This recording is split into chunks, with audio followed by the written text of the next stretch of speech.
Mesdames et messieurs, bienvenue dans ce Flash News. Aujourd'hui, une nouvelle scientifique révolutionnaire. Nous retrouvons Maxime Plaisanterie, notre envoyé spécial à l'Observatoire de Paris, pour une conférence de presse où le professeur Ethan Stein présente sa dernière découverte.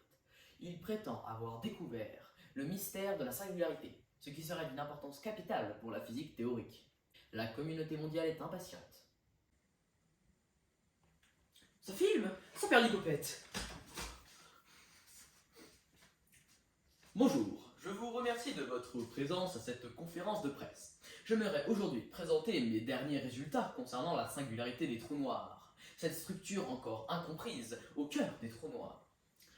Commençons par nous rapprocher de l'un d'entre eux. Voici TON 618, l'un des plus gros trous noirs supermassifs jamais observés. Il est gigantesque, avec une masse de 66 milliards de fois celle de notre Soleil.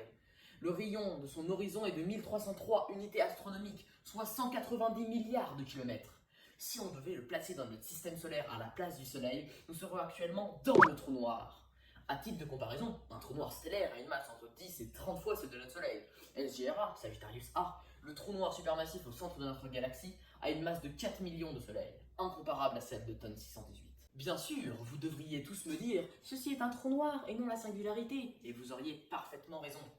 Dans le cadre de la théorie relative d'Albert Einstein et de la conjoncture cosmique proposée par mes deux célèbres collègues Stephen Hawking et Roger Penrose, stipule qu'il n'existerait pas de processus physique donnant naissance à une singularité nue, c'est-à-dire à une région de l'espace-temps dont le champ gravitationnel prendrait des valeurs infinies et qui ne serait pas cachée derrière un horizon des événements. Qu'est-ce qu'est la singularité? Pour le comprendre, décrivons rapidement l'anatomie d'un trou noir. Un trou noir est à la fois l'astre le moins bien compris de la nature, mais aussi le plus simple. Il est décrit par seulement 3 nombres, sa masse, sa charge électrique et sa vitesse de rotation. Comme on dit dans nos labos, a black hole has no hair. Les trous noirs n'ont pas de cheveux. Bref, ils sont encore plus lisses que des boules de billard. La surface du trou noir est l'horizon des événements sur cette surface immatérielle, que l'on peut franchir de l'extérieur vers l'intérieur, mais pas de l'intérieur vers l'extérieur. Un trou noir est un piège, dont on ne ressort jamais, du moins classiquement. Selon mon hypothèse de gravitation quantique la boucle, la singularité n'existe pas. Quand un trou noir s'effondre, il va rebondir et se transformer en trou blanc. Selon mes calculs, un trou blanc est l'image inversée d'un trou noir. La matière ne peut se déplacer que vers l'extérieur. Si j'ai raison, l'univers, chaque galaxie, doit contenir de nombreux trous blancs.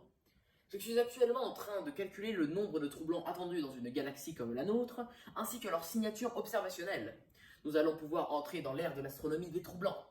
Voilà ce que je propose. Il suffit d'une observation pour prouver que ma théorie est correcte. Voilà le défi que je lance à la communauté scientifique mondiale.